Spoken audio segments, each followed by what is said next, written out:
Le cerf magique. Il était une fois un frère et une sœur qui s'aimaient beaucoup. Leurs parents étaient morts. Alors qu'ils étaient très jeunes, leur mère était morte et leur père était malade. Avant la mort de leur père, il s'est remarié. Mais leur belle-mère était très méchante et cruelle avec eux. Un jour, le garçon a dit à sa sœur: « Chère petite sœur, notre belle-mère nous donne des croûtes de pain sec et dur pour le dîner et le souper et menace de nous mettre à la porte. Fouillons et voyons à quoi ressemble le monde. » Alors, ils sortirent et errèrent un peu partout jusqu'à la tombée de la nuit. En fin de journée, ils se trouvaient dans une grande forêt. Il se mit à pleuvoir. Ils étaient fatigués, affamés et tristes. Ils se glissèrent dans un arbre creux et dormirent jusqu'au matin.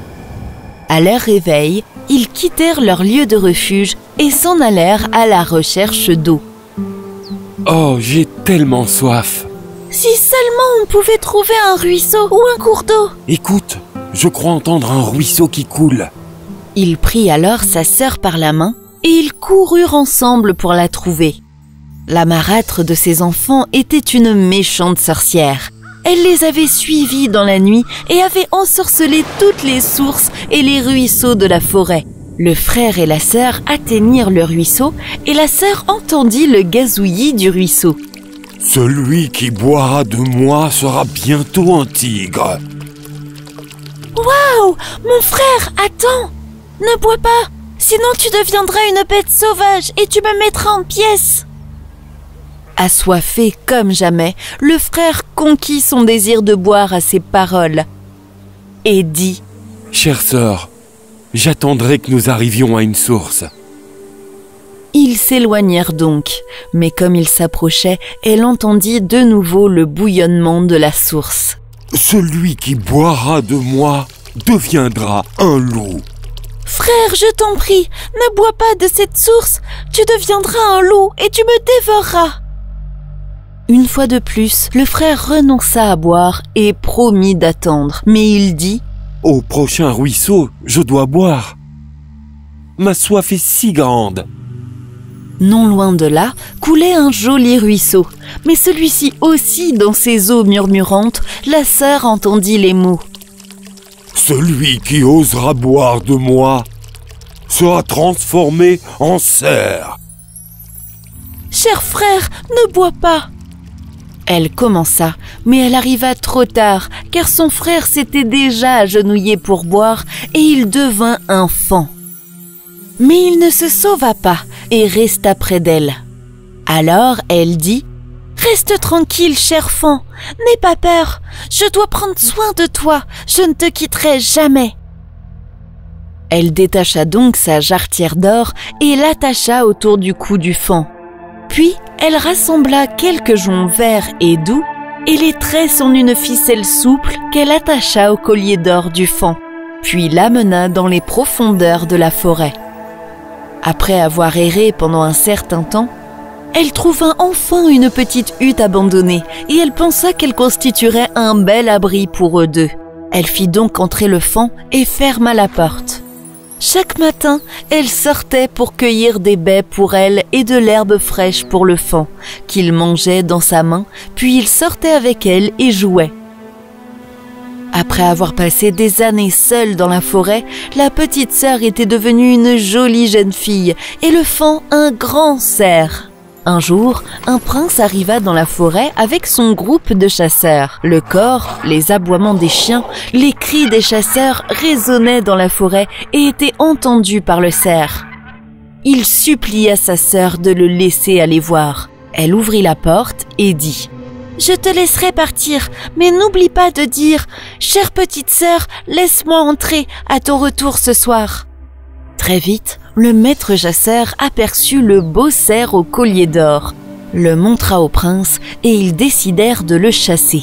Ils le chassèrent avec toute leur habileté, mais il était trop léger et trop agile pour qu'ils puissent l'attraper. Et une fois les chasseurs partis, il rentra chez lui. Mais un des chasseurs du prince, cependant, décida de le suivre à distance pour savoir où il allait. Le chasseur fut très surpris de voir le cerf s'approcher d'une porte et frapper et de l'entendre parler.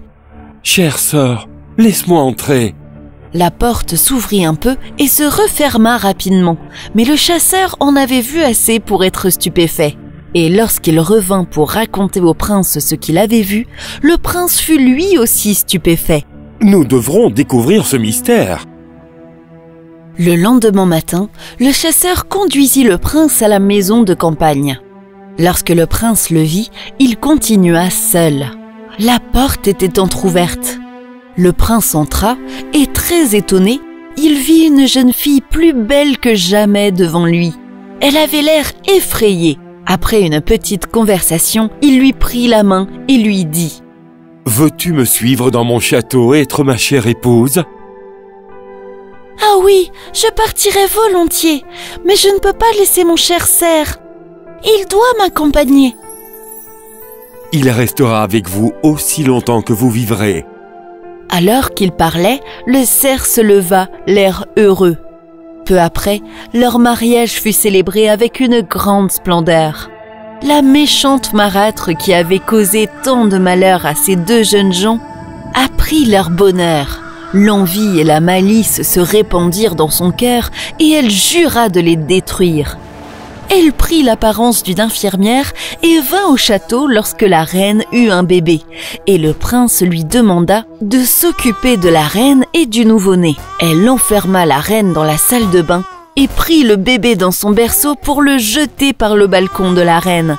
Mais le cerf vint à son secours et sauva son neveu. Le roi entra dans la chambre de la reine et vit que le cerf protégeait le bébé de la nourrice. Et la reine reconnut la marâtre sorcière. Elle raconta au roi la cruauté avec laquelle elle avait été traitée par sa belle-mère. Le roi la fit emprisonner. La marâtre mère se rendit compte de son erreur et elle brisa le sort qui emprisonnait le frère de la reine sous la forme d'un cerf. Il apparut devant eux un grand et beau jeune homme. Par la suite, tout le monde vécut heureux et paisiblement jusqu'à la fin de leur vie. La fin.